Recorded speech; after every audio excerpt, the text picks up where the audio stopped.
Hi Papercrafters, welcome to another Design with Jo video. I'm Joanne Rogers, a Stampin' Up! Demonstrator in Central Alberta, Canada, and I've been designing with you in mind since 1999.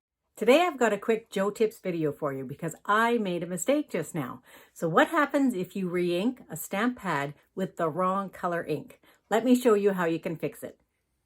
So I'm right in the middle of making my welcome gifts for my In Color Club, and I used the wrong refill to ink my Pale Papaya. I use Bumblebee.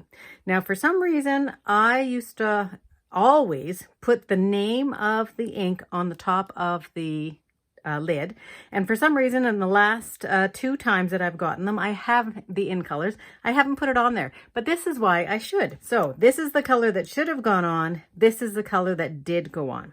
So what I'm going to do, I have not mixed it anywhere, but you can see that it sunk in pretty well. I'm going to take this and I'm going to put it right on top of, I folded this 2 times, so I've got 4 layers of paper towel, and put it onto some scratch paper too. So I'm just going to press that in there sort of as hard as I can, just using my own personal strength. Don't put anything too hard on there because you could crack the plastic. So we're going to try and get off as much of that ink as we can. It's going to give you a cool background, but that's really not what we're looking for. We're just trying to get some of that dark ink off of there.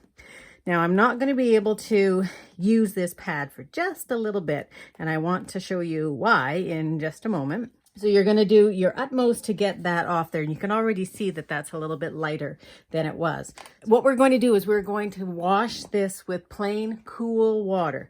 And I just want it to be as light as possible. So what we're going to do, I'm going to take this now and I'm going to put it under a running faucet. You want to make sure that you use cool water because if you use warm water or especially hot, there is glue on the bottom of this little stamp pad and it will come loose, and you don't want that to happen. So I'm hoping that you can see this. So I'm just going to take this to the cool side, my tap to the cool side, take the whole stamp pad, and I'm going to run that underneath the water. And you'll see the ink come out of it, and you'll see that it's coming back to sort of clear, white, and that's what we want. So you're gonna take it so that you can't see any of these dark ones again. Hopefully you'll have re-inked it with a darker rather than a lighter color. So I am taking all of that ink off of there, the dark as well as the light, of course, because I can't just take one. And once I've got it so that I think I've got all those dark ones gone, now I have to take it and I have to just sort of press it, and then I'm going to put it onto a paper towel. So this is a little bit messy, yes, but it really does work. I've done this before, obviously, because I know how to do this, but sometimes we're just in a hurry and we don't think as clearly as we should be. So I'm just pressing both sides of it here. I'm going to lift that off and do the same thing here. Press and try and get as much liquid out of there as you can. And it's going to look like a really yucky color at this point, but it doesn't have the dark in it anymore. Okay, so that's actually pretty good. I'm going to clean my sink and then I'm going to show you how you can re-ink. So I'm back again. I have the right color of ink now. This is Pale Papaya. So there is my stamp pad. It still has a fair bit of water in it, even though I really did try and get as much out. And so I am going to ink this as all the way around the outside. And it's going to look dark too, but I do know that this is the right color. So make sure you double check it. You want to get color. You may need to put a little bit more than what you normally do because you've got to get that ink pad back to the color that it was. So get a good amount. Pull in a plastic spoon or a regular spoon. I just leave this one down here. And then mush that ink around so that you don't see those lines quite as much.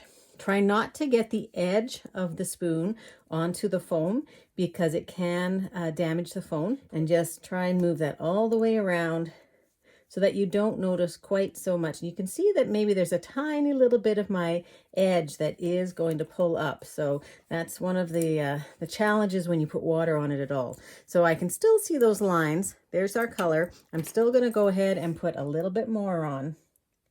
I do want to try, and it is still sinking in. You can see that it's sinking in on the sides.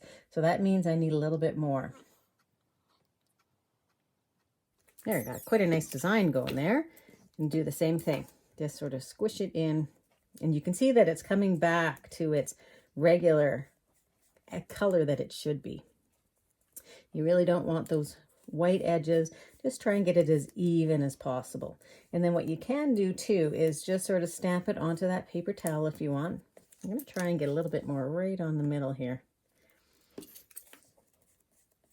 Okay, now this will be a fairly wet pad at this point because it does still have water in it. So I'm going to set that aside and let it air dry for just a little bit, maybe a couple hours or so. But I will show you what it does look like to stamp with right now. I'll just get my thanks from my, I don't even know the name of the set, Artistically Inked set. And I'll stamp it here. Okay, so now I have my pale papaya by itself, and actually that's drying pretty well. Why I want it to dry a little bit air dry is because this may not be the true color because it might be actually diluted a little bit with water. So I am just going to let it sit there for a bit, then I'll close it back up, try it again, and if it looks a little bit light, I can always add some more ink. So there you go. That's how you can fix something if you have made a mistake like I did, where you pulled in a bumblebee instead of a pale papaya to ink your stamp pad. And that's it. I hope you find this tip useful. Hopefully you don't have to use it too many times. Make sure you don't miss another Joe Tips video by hitting the subscribe button now. If you've got a paper crafting question, drop me a line at joe@designwithjoe.ca and let's see if we can figure it out. If you're not yet on my mailing list, pop on over to www.designwithjoe.ca and get yourself signed up. Thanks very much. Have a great paper crafting day.